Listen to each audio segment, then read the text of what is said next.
WBCS 2024-এর প্রিলির cut off analysis দেখে আমাকে অনেকে পার্সোনালি মেসেজ করছো যে স্যার আমার এইবারে 2 থেকে 3 মার্কসের জন্য হবে না, বা আরও কেউ ফোন করছো স্যার একটু বেশি, এবার প্রিপারেশনটা একটু কম ছিল। ঠিক আছে, তো বেসিক্যালি আমি দেখো তোমাদের মেসেজ দেখে বা আগে অভিজ্ঞতা থেকে আমি বুঝেছি WBCS বা যে কোনো এক্সামে, ঠিক আছে, যে কোনো এক্সামে, ঠিক আছে, যে কোনো এক্সাম যখন প্রিপারেশন নিই আমরা, ঠিক আছে, তাতে ধরো যখন আমরা পরীক্ষা দিই, তা 3 ধরনের তুমি স্টুডেন্ট সবসময় দেখতে পাবে। ঠিক আছে, এক্সট্রা স্টুডেন্ট সবসময় দেখবে কাট অফ থেকে, যা কাট অফ হয়, ঠিক আছে, তার থেকে 2 to 5 মার্কসের জন্যে সে ওই এক্সামটা পাস করে না। ঠিক আছে, আরেক ধরনের স্টুডেন্ট পাবে, হ্যাঁ ম্যাক্সিমাম তোমার অনেকটাই পিছিয়ে থাকে, অনেকটাই পিছিয়ে মানে হচ্ছে ধরো 20% টোটাল কাট অফের থেকে কম পায়। ঠিক আছে, যারা ধরো 10 থেকে 15 মার্কস, ঠিক আছে, যে কাট অফ থেকে কম পাচ্ছে। ঠিক আছে, আর যাদের তুমি অ্যানালিসিস করতে পারো তারা ফার্স্ট টাইম একদম ফ্রেশার, ঠিক আছে, বা নিউ ক্যান্ডিডেট, ঠিক আছে, যারা এক্সামটা কীরকম হয় সেটা অভিজ্ঞতা করার জন্য এক্সামে বসে। ঠিক আছে, এবার দেখো মেইনলি যেটা ফোকাস হচ্ছে যারা থেকে 2 থেকে 5 মার্কসের জন্য এবারে মনে করছো পাস করবে না, বা প্রত্যেকটা এক্সামেই যারা দেখবে বিভিন্ন এক্সামে যারা 2 থেকে 5 মার্কসের জন্য পাস করে না, তাদের দেখো আমার অনেকগুলো এক্সামেই তারা দেখবে 4টে 5টা 6টা এক্সাম দিচ্ছে, কিন্তু 2 থেকে 5 মার্কসের জন্য প্রত্যেকবারে কোয়ালিফাই করতে পারছে না।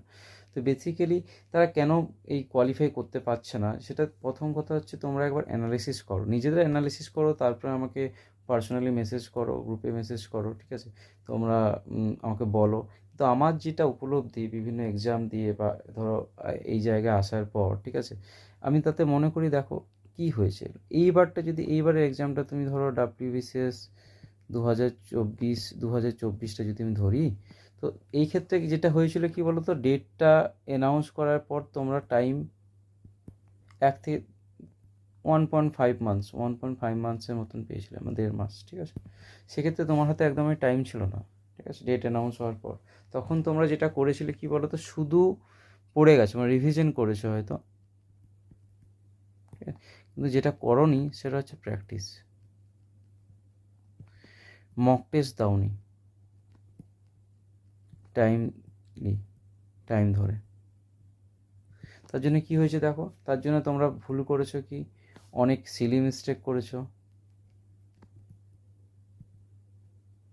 ঠিক আছে, এবং অনেক জানা কোশ্চেনও তোমরা ভুল করে এসছো। ঠিক আছে, এবং হচ্ছে টাইমলি তোমরা হয়তো 200টা কোশ্চেন ভালো করে অ্যাটেম্পই করতে পারো নি, 200টা কোশ্চেন। ঠিক আছে, মেইনলি তুমি যদি দেখবে তোমরা এই জেনারেলি 3-4টে জিনিসই তোমরা ভুল করেছো, এই 3-4টে জিনিসের মধ্যেই পড়বে। ঠিক আছে, এই 3-4টে জিনিস যাতে তোমাদের ফার্দার রিপিটেশন না হয়, ঠিক আছে, তার জন্যে তোমরা কি করবে সেটা আমি বলে দিচ্ছি। ঠিক আছে, এবার প্রত্যেকটা চ্যাপ্টার আমি ধরি, এইটা তোমাদের ফার্স্ট ক্যাটাগরি স্টুডেন্ট গেলো, ধরো এটা ক্যাটাগরি নাম্বার 1, এটা হচ্ছে ক্যাটাগরি নাম্বার 2, আর এটা হচ্ছে ক্যাটাগরি নাম্বার 3। দেখো ক্যাটাগরি 2 নাম্বারে তার বেসিক্সও ঠিক নেই, তার বেসিক স্ট্রং করতে হবে। এটাতে প্রথমে বেসিক স্ট্রং ছিল, শুধু এর প্রবলেম হয়েছিল যে প্র্যাকটিসও করেনি। ঠিক আছে, রিভিশন করেছে, বেসিক স্ট্রং ছিল, ঠিক আছে, কিন্তু প্র্যাকটিসে এদের কোশ্চেন মার্ক ছিল। ঠিক আছে, প্র্যাকটিসের জন্য এরা এইবার মানে কোয়ালিফাই করবে না, বা কোয়ালিফাই করতে পারেনি বা পারবে না।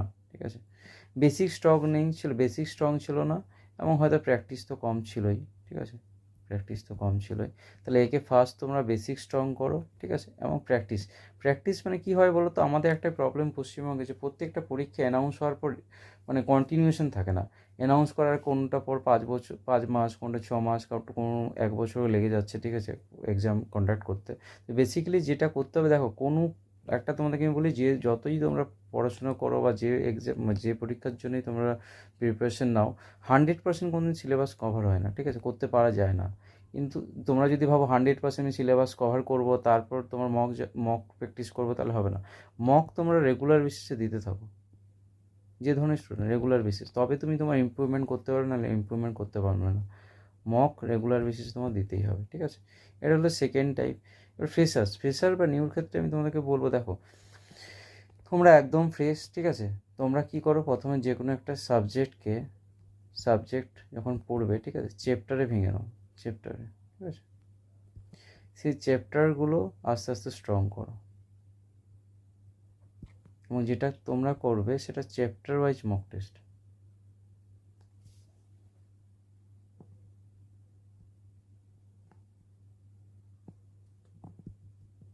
এটা তোমাদের দিতে হবে। এইভাবে তোমরা 6 মান্থ টু 8 মান্থস পড়াশোনা করো, দেখবে তোমাদের যে সাবজেক্টটা স্ট্রং হয়ে যাবে এবং তোমরা তারপর তোমরা হচ্ছে ফুল মক টেস্ট দেবে, ঠিক আছে? তারপর তোমরা ফুল মক টেস্টে নামবে, ঠিক আছে?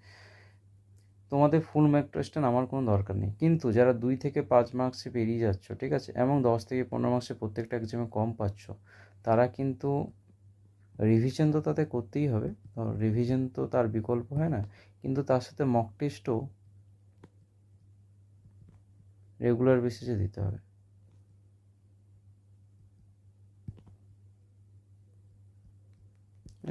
এটা তোমাদের হচ্ছে সবথেকে বেশি ইম্পর্টেন্ট পরীক্ষার ক্ষেত্রে। যেটা হয় আমাদের মেইনলি যারা প্রিপারেশন ফেজে থাকি, ঠিক আছে, বা যারা প্রিপারেশন নিচ্ছ, তারা কি করে বলো তো? তারা একটা জিনিস করে, দুটো জিনিস হয়, রিভিশন তারা মানে করে, প্রচুর করে, আর বেসিক্যালি প্রত্যেকটা সাবজেক্ট করে না, পার্টিকুলার 2-3টে সাবজেক্ট করে, সব সাবজেক্টকে সমান গুরুত্ব দেয় না এবং টাইম ম্যানেজমেন্ট করতে পারে না, ঠিক আছে?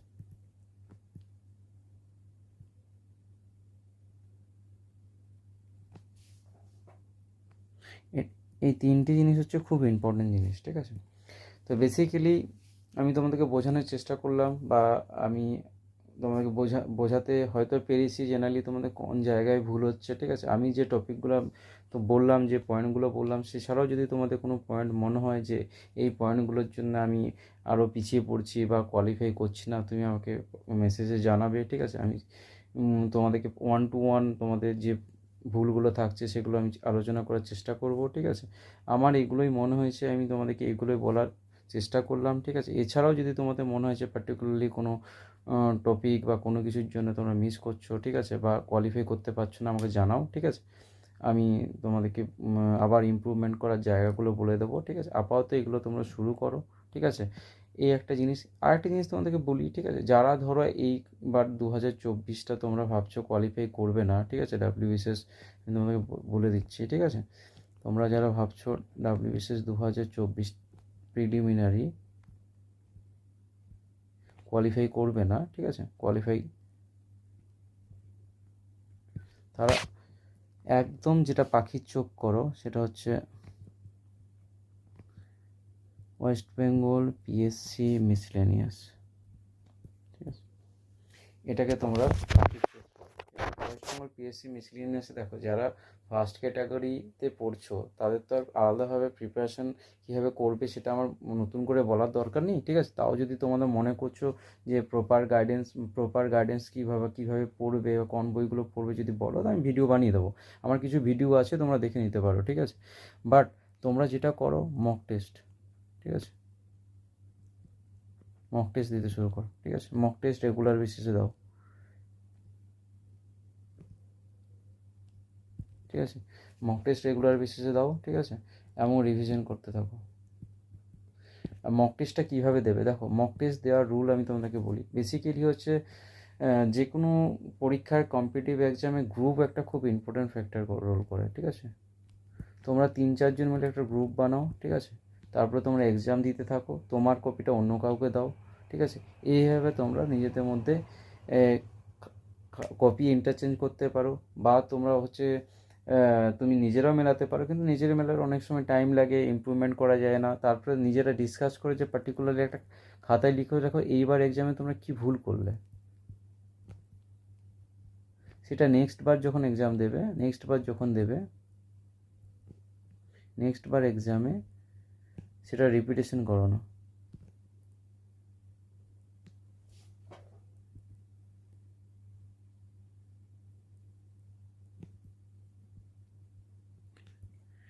এই জিনিসগুলো হচ্ছে একটা নোট বানাবে, এবং কত মার্কস উঠছে, কতটা তোমাদের ইমপ্রুভমেন্ট হচ্ছে, এগুলো প্রত্যেকটা মনিটর করো, ঠিক আছে? এগুলো তোমরা আস্তে আস্তে করতে শুরু করো। ইন দ্য মিন টাইম তোমাদের জার্নিতে আমি আছি। জার্নিতে তোমরা কি ডিফিকাল্টি ফেস করছো আমাকে মেসেজ করো, আমি চেষ্টা করব তোমাদের টেলিগ্রাম চ্যানেলে বা হোয়াটসঅ্যাপে এগুলো আবার কীভাবে ইমপ্রুভ করবে নেক্সট ভিডিওতে আমি আনবো, ঠিক আছে? এবং তোমরা আমাকে জানাও তোমরা কী টাইপের ভিডিও চাইছো, ঠিক আছে? সেই ভিডিওগুলো আমি বানাবো, যাতে তোমাদের আমি অনেক হেল্প করতে পারি, এবং যতটা আমার হবে আমি তোমাদেরকে হেল্প করবো, ঠিক আছে? আজকের মতো ভিডিওটা আজকে শেষ করছি। পরের ভিডিওতে আর অনেক ধরনের টাইপ বা তোমরা যেরকম চাইবে সেরকম আমি ভিডিও নিয়ে আসবো।